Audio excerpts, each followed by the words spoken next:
ఏపీలో కూటమి ప్రభుత్వం అధికారంలోకి వచ్చాక 2 విడతలుగా నామినేటెడ్ పోస్టుల్ని భర్తీ చేయగా ఇప్పుడు 3వ విడత పోస్టుల భర్తీ కోసం కసరత్తు చేస్తుంది. ఈ నేపథ్యంలో సీఎం చంద్రబాబు టీడీపీ నేతలతో టెలికాన్ఫరెన్స్ నిర్వహించారు.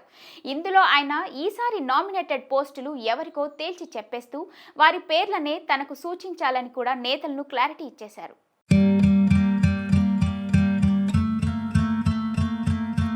టీడీపీ ముఖ్య నాయకులు, ఎమ్మెల్యేలు, ఎంపీలు, మంత్రులు, పార్టీ ఇన్ఛార్జీలతో సీఎం చంద్రబాబు టెలికాన్ఫరెన్స్ నిర్వహించారు. ఇందులో ప్రభుత్వ కార్యక్రమాలు, పార్టీ వ్యవహారాలు, నేతల పనితీరు వంటి అంశాలపై చర్చించారు.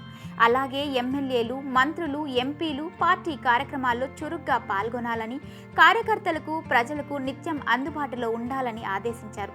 చరిత్రలో తిరుగులేని విజయాన్ని అందించిన ప్రజలు, కార్యకర్తల ఆశలు తీర్చేందుకు ఆకాంక్షల మేరకు ప్రతి ఒక్కరూ పనిచేయాలని కోరారు.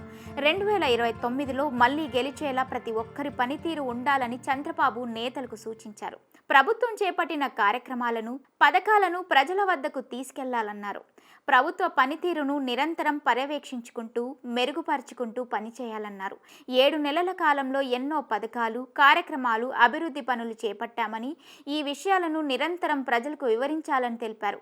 ఎన్నికల హామీల్లో ఇచ్చిన పథకాలన్నీ అమలు చేస్తామని, ఈ విషయంలో వైసీపీ తప్పుడు ప్రచారాన్ని ఎండగట్టాలన్నారు. గత 5 ఏళ్లు కార్యకర్తలు తిరుగులేని పోరాటం చేశారని, వారి కష్ట ఫలితమే మొన్నటి ఎన్నికల విజయమని చంద్రబాబు తెలిపారు.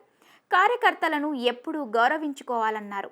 ఎన్నికలు అయిపోయాయి, నేను ఎమ్మెల్యే, ఎంపీ అయిపోయాను అని ఎవరూ భావించొద్దన్నారు. కష్టపడిన కార్యకర్తలు, నాయకులకు న్యాయం చేసేలా నామినేటెడ్ పదవులు ఇస్తామని తెలిపారు. వ్యవసాయ మార్కెట్ కమిటీలు, దేవాలయ కమిటీల నియామకంపై ఎమ్మెల్యేలు సరైన ప్రతిపాదనలు పంపాలని కోరారు. వ్యవసాయ మార్కెట్ కమిటీలు, దేవాలయ కమిటీల్లో పదవి ఆశిస్తున్న వాళ్ళు క్యూబ్స్ విభాగాల్లో సభ్యులుగా ఉండాలని కండిషన్ పెట్టారు. పదవులు పొందే ప్రతి ఒక్కళ్ళు పార్టీ స్ట్రక్చర్ అయిన క్లస్టర్ యూనిట్, బూత్ సెక్షన్లో ఉండాలన్నారు. అలాంటి వారినే పదవుల కోసం నాయకులు సిఫారసు చేయాలన్నారు. ఏ స్థాయి వారైనా క్యూబ్స్లో మెంబర్గా ఉండాలన్నారు.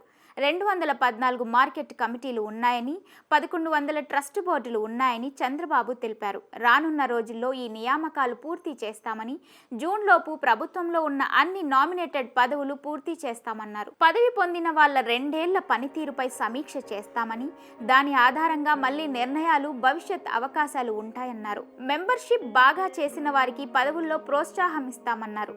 మంత్రులు జిల్లాల్లో ఎమ్మెల్యేలతో కూర్చుని పార్టీ అంశాలపై చర్చించాలని, సమస్యలు పరిష్కరించాలని చంద్రబాబు ఆదేశించారు.